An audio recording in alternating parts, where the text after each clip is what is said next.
And God said, Behold, I have given you every herb-bearing seed. To you it shall be for food.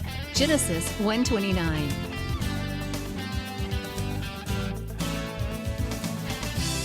Man did eat angels' food. He sent them meat to the full. Psalm 78:25.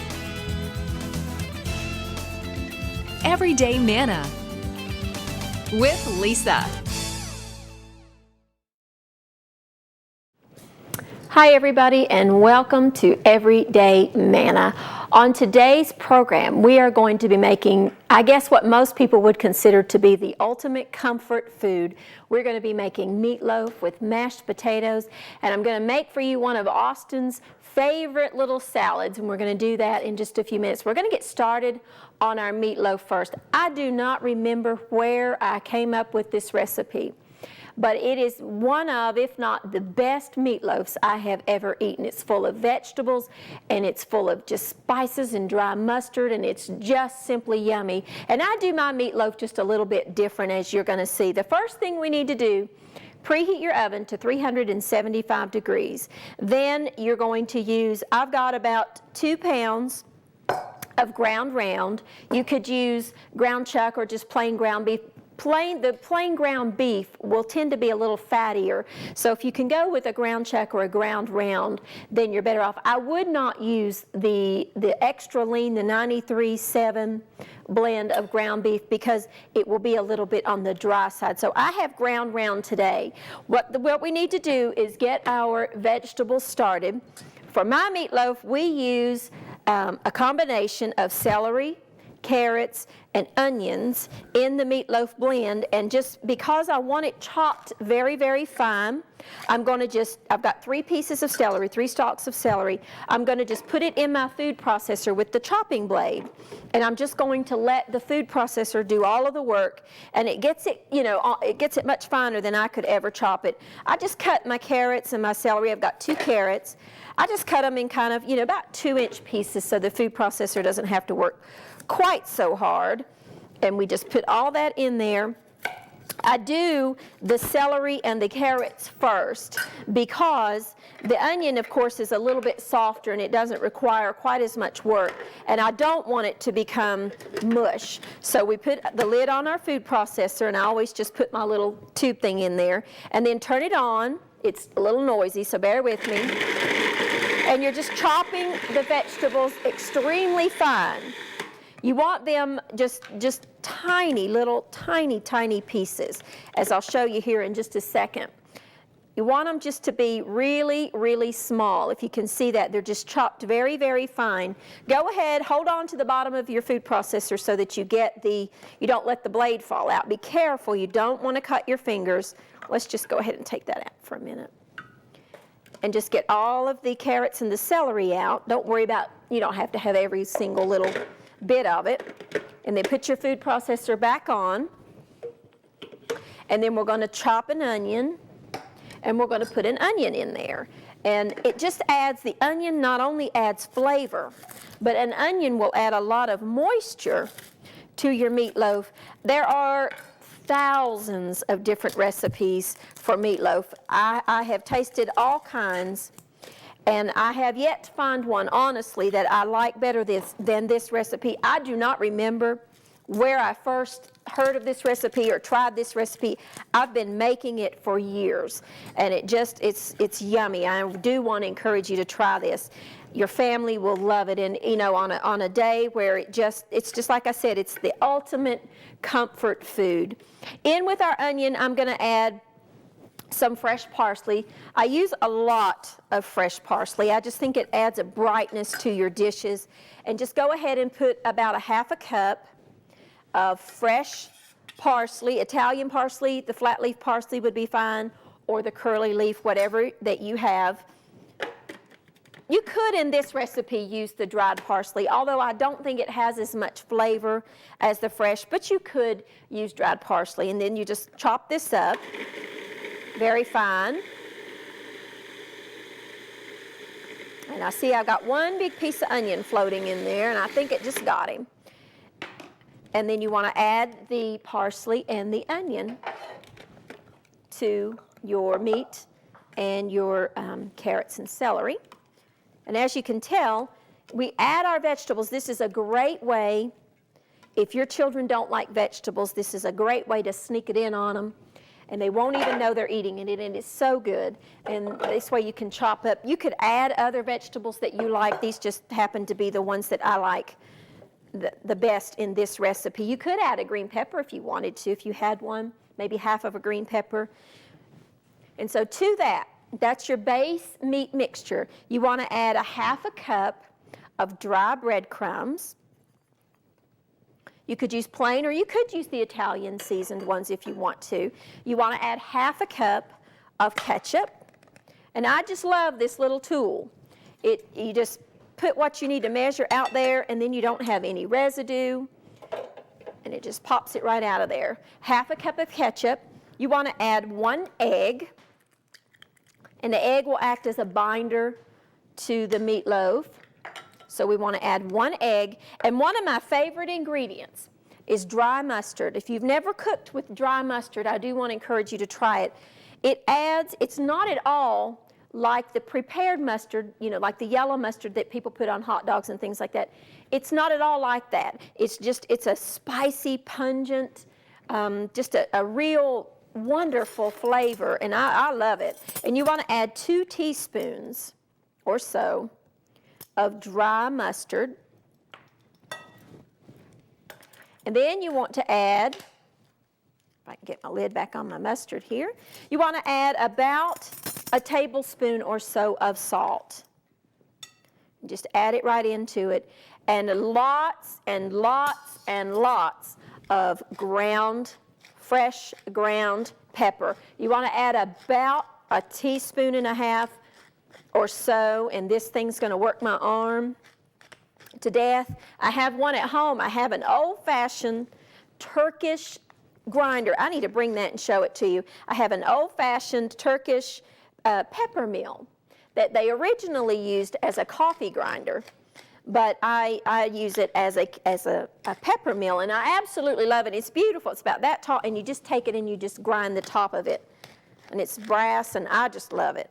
But this, and you know how to adjust your grind on your pepper mill, don't you? You just tighten or loosen the top knob on your pepper mill, and that will get you a fine or coarse, texture to your peppercorns. I like my pepper to be a little bit on the coarse side, and I'd say that's about enough.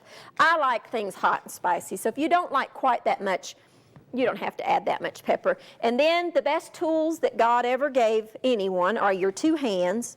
Yes, it's messy, but it's fun. You want to mix all of that together. And it's good, so good. And I'm so hungry, I can't wait to eat this meal. And you just want to mix and incorporate throughout your meat mixture all of your vegetables and your spices and so forth. I'm going to take a quick break. When I come back, I'll mix this up over the break. When I come back, I'm going to show you how I do my meatloaf just a little bit differently. I'll be right back with you in just a minute. Hi, and welcome back. Now, over the break, I just went ahead and mixed up the rest of our meat mixture. Just got all of those veggies and spices mixed throughout the meat. On your cutting board or your counter or wherever you're doing, go ahead and put another cutting mat or something on your counter so that you don't contaminate with meat. I happen to have these wonderful things that you can throw in the dishwasher. They're just different little mats that are cutting boards, one for meat. So take a little bit of your meatloaf mixture, and what you want to do is form a little oval patty.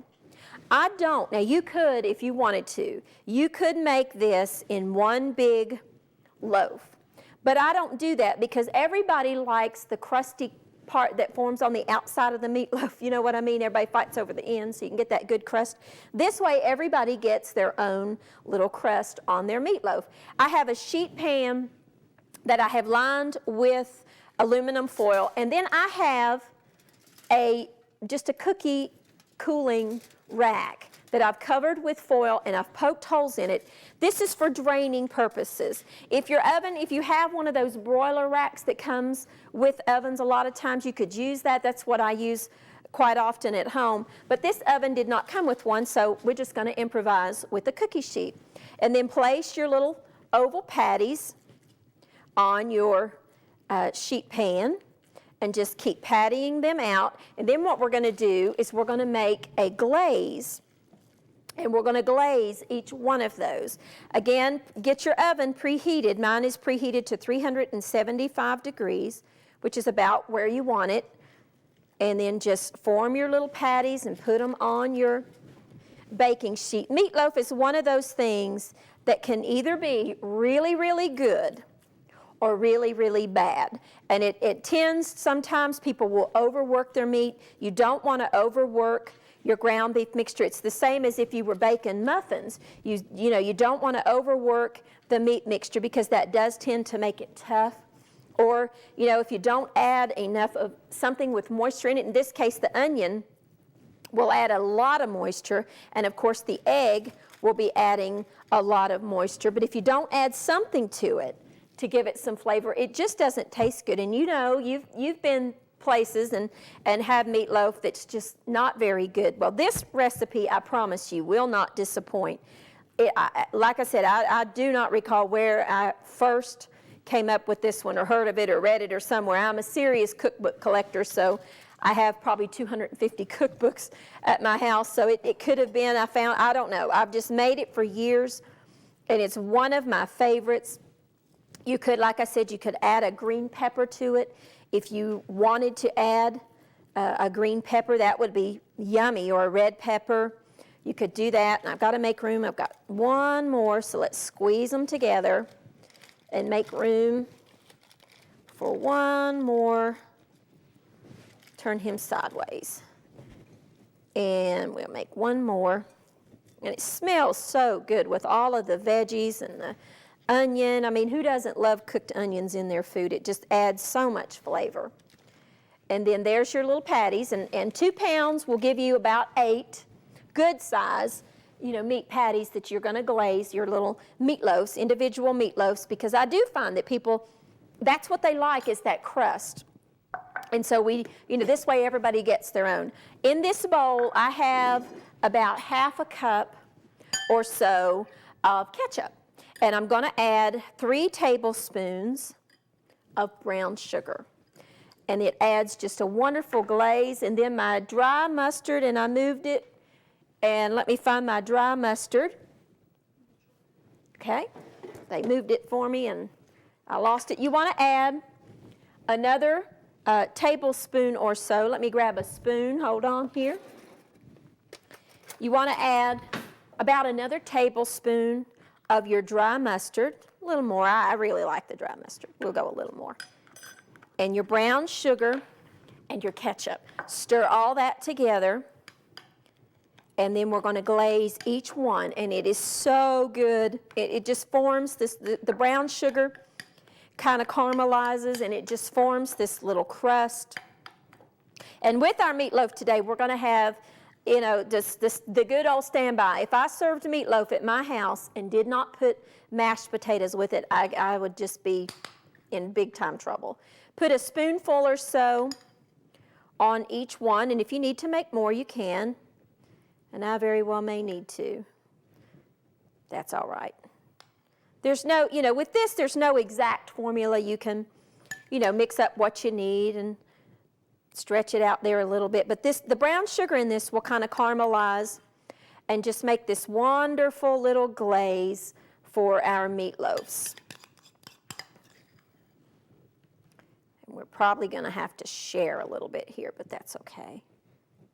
And you can, when you serve this, of course, you can add some extra ketchup on the side. Some people like to do that. I don't, but Mike does. He likes to sometimes put a little bit of extra ketchup on the meatloaf. These make great sandwiches. The next day, you know how we all like that meatloaf left over so we can have the sandwich. These make fabulous sandwiches. You could get some Jewish rye bread and, just heat it up just a little bit, or you could do it cold, it didn't matter. And just heat up the meatloaf and just put it on a piece of Jewish rye bread would be absolutely yummy. And so there are our little individual meatloaves. Each one has its own little topping of glaze, and they're so good and good for you. There's a lot of vegetables and things in there. And then we want to get this in our oven. Like I said, use your rack. If you don't have one, you don't have to. You can put them straight down on the sheet pan. Put them in your preheated 375 degree oven. They do need to bake for about 45 minutes or so. And then while they're baking, we're going to make our mashed potatoes. I'll be right back with you in just a minute. We're going to make some mashed potatoes and eat this delicious meal. I'll be right back. And the perfect accompaniment to meatloaf is mashed potatoes. Like I said, if I made meatloaf in my house and didn't serve mashed potatoes, I probably would just be kicked out of the house. So we've got in our pot, we've already got peeled up some potatoes, and we're just going to add our potatoes to the water. Remember to always start your potatoes. Anytime you're making mashed potatoes, you want to start them in cold water, cooking water. You're going to cook them in cold water. And we've got one here, and we're just going to dice it and add it to our water. I love mashed potatoes, and Austin would eat mashed potatoes every single day of the week if I would make them for him. So we're going to add that potato into our wonderful, wonderful pot of potatoes. I love mashed potatoes. You could make them 1,000 different ways. We're just going to do plain mashed potatoes with butter and milk, but you could add cheese, you could add sour cream and make a sour cream. You could add sour cream and Parmesan cheese, and oh, it would just be yummy. You can make mashed potatoes any way. And we're just going to let these things cook, and we're going to make a salad that Austin loves. Now, he loves cucumbers, so we're going to do one of his favorite salads.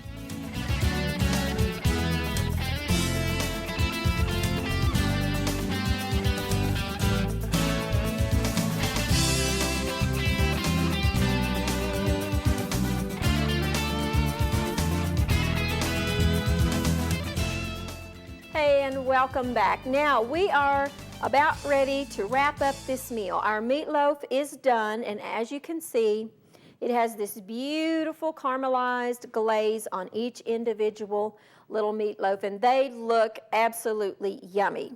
But the first thing that I want to do before we go any further with our potatoes and all that, there's a wonderful little side vegetable salad type thing that you can serve with this. I love it with any kind of beef product, whether it be a steak or pot roast, or in this case, meatloaf, whatever it is. And my little Austin, let me tell you, he would eat every single bit of this himself. Just take one cucumber and peel it. If you get the English cucumbers, or if it's a cucumber that you have grown yourself, you do not need to peel it. But this particular one had that waxy coating, so we peeled it. Slice them thin. It just adds a crisp, refreshing flavor to whatever you're serving, really. But Austin absolutely loves this, and he will eat the whole cucumber himself.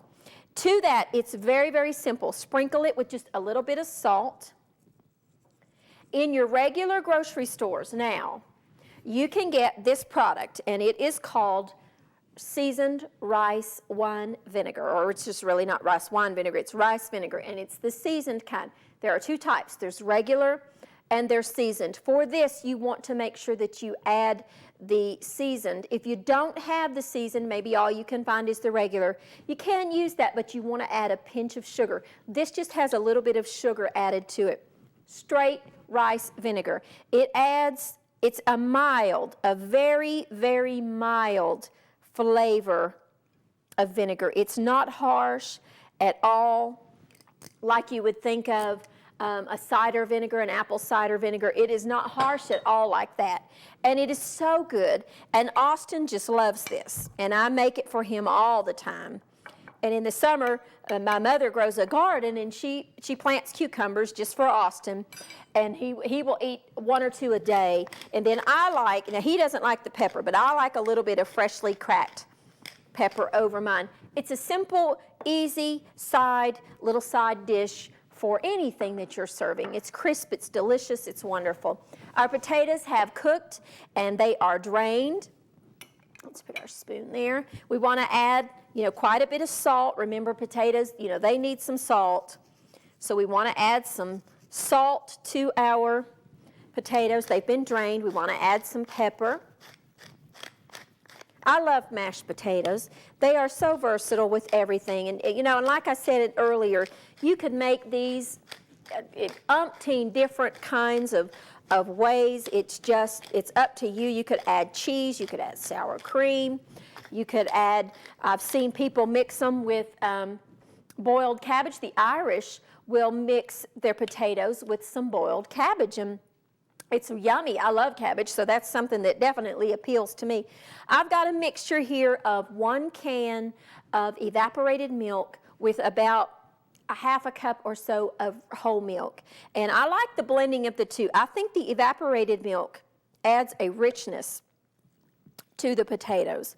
And I prefer that to be mixed with my milk, or you could use the evaporated milk straight, or you could just use straight milk, whatever you wanted. And of course, what is mashed potatoes without butter? I mean, you have to have butter. You have to have a lot of butter, in my opinion. So we're going to add about 4 or 5 tablespoons of butter. I like real butter. I just think it tastes better. And truthfully, even if, and I'm a person, now listen, I have a high cholesterol problem. And so I've been advised to watch my diet and all that stuff, and I do. But I think you're better off using a whole butter and a little bit of it. This is going to feed a lot of people. I'm not going to be eating all that butter myself. Then you are using a margarine that has got, the things in it that aren't quite as healthy. So I'm a real butter purist, really. I just prefer. And I like a mixer. I just like a little hand mixer like this to make my potatoes. You could use the masher, the little hand masher that you can get. But I like my potatoes whipped. And I can tell right now I'm going to need to add a little bit more of the cream because I want them to be good and creamy and yummy. So let's just go ahead and add more. Again, this is my Austin. This is one of his favorite things. He loves mashed potatoes. Aaron loves green beans, and Austin loves mashed potatoes. And so we have the mashed potatoes quite frequently at my house. Let's turn it up a little bit since I've got it started. And you could use red potatoes. Now, with this particular time, I just used, white Idaho potatoes. You could use red potatoes. Now, in every grocery store out there, you can get these delicious Yukon Gold potatoes, and they are so buttery and delicious. And let me use my knife here to kind of scoot that in a little bit. The Yukon Golds are just, you probably truly won't need quite as much butter with them as you do with regular potatoes, but you could use a red potato if you wanted, whatever kind that you have. They all pretty much make great mashed potatoes. I mean, how hard can that be? And there you go. I like a little bit of lump still in my potato, but if you like them creamier, you can go further with it. So let's check out this meal. We have got our wonderful meatloaf that has carrots and celery and onion and parsley and dried mustard and ketchup and just salt and pepper, and it's just, so yummy. And then we've got our wonderful mashed potatoes that just look like fluffy clouds there. And we've got that. We've got just a little bit of chopped parsley. You eat first with your eyes, so we want to make that very pretty and green. And then on the side, we have our delicious, absolutely scrumptiously delicious cucumbers in a rice wine vinegar, the seasoned rice vinegar, and that's just like I said, that's Austin's, just one of his favorite things in this world to eat are those cucumbers. And that is my favorite meatloaf. I want you to try this recipe. Maybe you say I'm not a meatloaf fan. You will be if you try this one, and I'll see you next time on Everyday Manna. If you enjoyed this episode of Everyday Manna and would like a copy of today's recipes, please write Living Faith Television, CO Everyday Manna, P.O. Box 1867, Abingdon, Virginia 24212, or visit our website at www.livingfaithtv.com. Please be sure to include the program number found on the bottom of the screen in your letter so we will know which recipes you would like. Thanks for watching, and join us again for the next episode of Everyday Manna.